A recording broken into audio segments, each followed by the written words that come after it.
Alkyl halides. अब alkyl halides को हम तैयार किस तरह से कर सकते हैं? There are 4 methods mentioned in your book by which you can prepare the alkyl halides inside the laboratory. 4 types of reactions are given in your book. They are by reacting, अच्छा ये कुछ इस तरह से, मैं 4 तरीके दिए गए हैं आपकी किताब में, मैं उनको 2 तरीकों में कन्वर्ट करके और उनके अंदर सब तरीके निकाल लूंगा, उससे ज़रा आसान हो जाएगा। ठीक है, ये एक हुआ रिएक्टिंग विद अल्कोहल्स, अल्कोहल्स के साथ रिएक्ट करने से, और दूसरा हुआ अल्केन्स में substitution, substitution in alkanes, alkanes में सब्स्टिट्यूशन के साथ, substitution in alkanes with halogens. अच्छा वो बाद में कर लेंगे। इन 2 तरीकों से अब हम निकालेंगे, इसके अंदर 3 सब तरीके और एक तरीका ये हो गया, 4 तरीके कुल जो कि आपके किताब में दिए गए हैं अल्काइल हेलाइड्स को तैयार करने के लिए।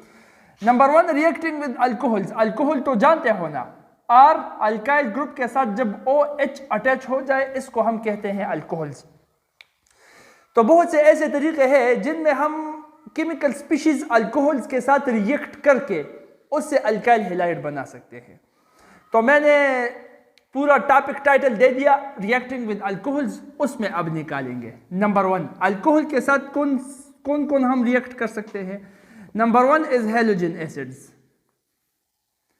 हेलोजन एसिड्स को अगर हम अल्कोहल के साथ रिएक्ट करें तो ये हमको अल्काइल हेलाइड देगा। हेलोजन एसिड तो जानते हो ना, HF, HCl, HBr, HI, ये तमाम के तमाम हेलोजन एसिड्स है। अगर हेलोजन एसिड्स को हम अल्कोहल्स के साथ रिएक्ट करें तो अल्काइल हेलाइड हमको मिलेगा। किस तरह से? देखो, मिथाइल अल्कोहल में ले लेता हूं for the sake of simplicity, CH3OH alcohol है। अच्छा, it will react with HBr, hydrogen bromide, which is an halogen acid. By the reaction, it will provide this Br in the place of this OH, and the OH will be substituted by Br and will be given to H.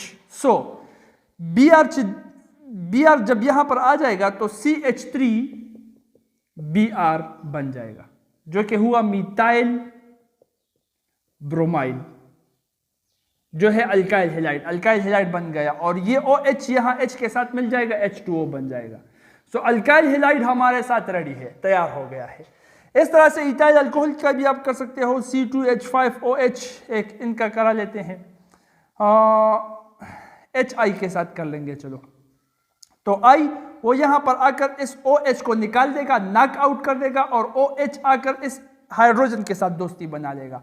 तो ये बन जाएगा C2H5 और I आ गया, ethyl iodide. H और OH मिलकर H2O बना लेंगे। ये इथाइल आयोडाइड जो बन रहा है, this is an alkyl halide. बात समझ में आ रही है ना? अच्छा, अब ये पॉइंट यहां पर ये अपने साथ जरा नोट कर लेना कि HBr, HI ये जो है, ये तो आसानी के साथ अल्कोहल्स के साथ रिएक्शन कर सकते हैं, they can react easily with the alcohols, but here the halogen acid named as hydrochloric acid HCl, ये HCl इस तरह आसानी के साथ रिएक्शन नहीं कर सकता जिस तरह के HBr और HI कर रहे हैं, क्योंकि ये HCl HBr और HI की निस्बत लेस रिएक्टिव है। तो अगर हम इस HCl को अल्कोहल्स के साथ, मतलब इनके साथ अगर हम इस HCl को रिएक्ट करवाना चाहे तो ये रिएक्शन इस तरह से डायरेक्टली नहीं होगा। इसमें हम zinc chloride, anhydrous zinc chloride as a catalyst इस्तेमाल करेंगे, तब जाके ये रिएक्शन होगा। तो ये पॉइंट अपने साथ जरा नोट कर लेना, ठीक है? HCl लीस्ट रिएक्टिव है, तो ये zinc chloride as a catalyst, उसकी मौजूदगी में ये रिएक्शन कर सकता है। बाकी HBr और HI जो है वो डायरेक्टली रिएक्शन कर सकते हैं। तो ये हुआ तरीका नंबर 1। तरीका नंबर 2,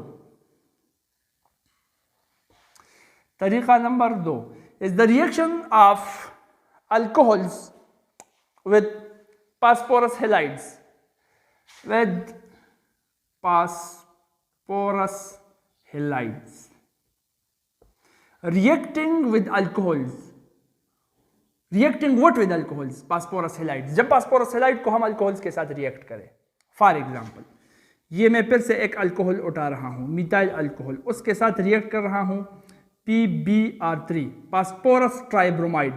अच्छा, 3 मॉलिक्यूल मिथाइल अल्कोहल के जब फास्फोरस ट्राइब्रोमाइड के साथ रिएक्ट कर लेंगे तो ये 3 ब्रोमीन मॉलिक्यूल यहां से निकलकर यहां पर आ जाएंगे और यहां पर 3 हाइड्रोक्सिल आयन जो है वो यहां से निकलकर P के पास चले जाएंगे। अब देखो इसको, ये बन जाएगा CH3Br3, यहां पर आ गया तो CH3 ऑलरेडी 3 है और ये हुआ Br, वो भी 3 बन गए, तो मिथाइल ब्रोमाइड बन रहा है यहां पर, ठीक है, 3CH3Br।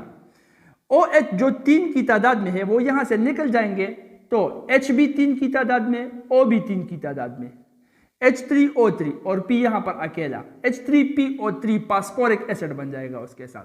फास्फोरिक एसिड बन रहा है या नहीं बन रहा, उसके साथ हमारा कोई लेना देना नहीं है, हमारे साथ अल्काइल हेलाइड हमारा मकसद है बनाने का, अल्काइल हेलाइड यहां पर बन रहा है, मिथाइल ब्रोमाइड बन गया है। बात समझ में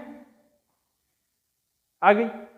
शाबाश। अच्छा, इस तरह से चलो एक और लिख लेते हैं, CC2H5OH, खुद देखते जाओ, आप खुद का दिमाग इस्तेमाल करते जाओ, ठीक है, प्लस PI3 कर लेते हैं, phosphorus iodide, 3 molecule ethyl alcohol के फास्फोरस आयोडाइड के साथ, 3 आयोडीन यहां से निकलकर यहां पर आ जाएंगे, 3 हाइड्रोक्सिल आयन यहां से निकलकर फास्फोरस के पास चले जाएंगे, ये बन जाएगा क्या, 3C2H5 और 3 आयोडीन के एटम्स, 3 इथाइल आयोडाइड वो बन रहा है, और 3 जो हाइड्रोजन और 3 ऑक्सीजन मतलब 3 हाइड्रोक्सिल आयन निकल रहे हैं वो हुआ H3 एक P के साथ और O3 फास्फोरिक एसिड, तो अल्काइल हेलाइड इथाइल आयोडाइड फिर से बन गया। तो इस तरह से फास्फोरस हेलाइड के साथ रिएक्ट करके वो हम अल्कोहल्स के साथ फास्फोरस हेलाइड्स को रिएक्ट करके हम अल्काइल हेलाइड्स बना सकते हैं, ठीक है। अच्छा, ये भी क्लियर हो गया, चलो ठीक है, गुड है। सब्स्टिट्यूशन इन अल्केन्स बाद में कर लेंगे, ठीक है। ये हुआ तीसरा नंबर तरीका। अब वो तीसरा तरीका क्या है, वो है कि reacting alcohol with thionyl chloride in the presence of pyridine. बात समझ में आ रही है? थायोनाइल क्लोराइड के साथ हम रिएक्ट करेंगे लेकिन रिएक्शन होगा पायरिडीन की मौजूदगी में, क्योंकि पायरिडीन थायोनाइल क्लोराइड जो है वो है SOCl2, ठीक है। अब देखो, ये हुआ मिथाइल अल्कोहल, चलो ठीक है, ये हुआ थायोनाइल क्लोराइड। अब क्यों पायरिडीन की मौजूदगी में करेंगे, क्योंकि पायरिडीन जो है ये HCl को एब्जॉर्ब करता है, इसमें ये कैपेबिलिटी, ये सलाहियत ये मौजूद है कि ये HCl को एब्जॉर्ब कर लेता है। अब जब thionyl chloride SOCl2 methyl hydroxide के साथ, मिथाइल अल्कोहल के साथ रिएक्शन करता है तो बीच में HCl बन जाता है, तो वो HCl ये पायरिडीन इसमें रहने नहीं देता, ऑनवॉल रिएक्शन के लिए वो इस HCl को एब्जॉर्ब कर लेता है। तो जब HCl को एब्जॉर्ब कर लेता है तो क्या होता है, वो यहां पर देखो, यहां पर एक HCl में एब्जॉर्ब कर रहा हूं, देखो एक H यहां से हटा रहा हूं, एक Cl यहां से हटा रहा हूं, तो HCl वो हट गया, चलो ठीक है, वो हट गया। अब ये O जो बच रहा है, ये O यहां पर आ जाएगा, तो ये बन जाएगा क्या, SO2 बन रहा है प्लस। अच्छा, O भी चला गया, H भी चला गया, यहां पर सिर्फ CH3 बचा हुआ है, CH3, O चला गया है, SO2 उसने बना लिया है, H चला गया है, एक Cl के साथ मिल गया है, HCl बना लिया है। अब एक Cl यहां पर रह गया है क्योंकि H के साथ एक Cl रिएक्ट उसने किया है, तो ये Cl जो बच रहा है ये मिथाइल के पास आ जाता है और इसके साथ दोस्ती अपनी पक्की कर देता है। तो ये मिथाइल क्लोराइड अब जो बन रहा है, this is an alkyl halide. So इस तरह से थायोनाइल क्लोराइड के साथ मिथाइल अल्कोहल जब हम रिएक्ट करेंगे पायरिडीन की मौजूदगी में, वो इससे HCl एक्सट्रैक्ट करेगा, बाय प्रोडक्ट सल्फर डाइऑक्साइड बना लेगा और हमको अल्काइल हेलाइड, मतलब इस केस में मिथाइल क्लोराइड वो मिल जाएगा। बात यहां तक भी समझ में आ गई? अच्छा, और द नेक्स्ट जो हम बता रहे थे, that is this is halogenation, that is the substitution of halogen of alkanes. मतलब अल्केन्स में हैलोजन को सब्स्टिट्यूट कर लेना। सब्स्टिट्यूट बोले तो अल्केन से हाइड्रोजन को हटाकर उसकी जगह हैलोजन डाल देना। This is known as the substitution of halogen, which is known as halogenation. So by the halogenation of alkanes we can prepare alkyl halides. और वो एक सिंपल रिएक्शन है जो आप मैट्रिक में भी पढ़ चुके हो कि ये आपके साथ है मीथेन नेचुरल गैस, उसके साथ आप मिला देते हो क्लोरीन Cl2। रिएक्शन होगा सनलाइट की मौजूदगी में, क्योंकि उसमें अल्ट्रावायोलेट रेज होते हैं और इस रिएक्शन की एक्टिवेशन के लिए अल्ट्रावायोलेट रेज वो ज़रूरी है। वो जब ये रिएक्शन स्टार्ट हो जाएगा तो यहाँ से एक H हटकर यहाँ पर आ जाएगा एक Cl लेने, तो बन जाएगा HCl। अब यहाँ पर एक Cl बच गया है, यहाँ पर CH3 बच गया है, एक हाइड्रोजन चला गया है। एक Cl जो बच गया है वो यहाँ पर आ जाएगा और CH3Cl जिसको हम कहते हैं methyl chloride means alkyl halide, वो बन जाएगा।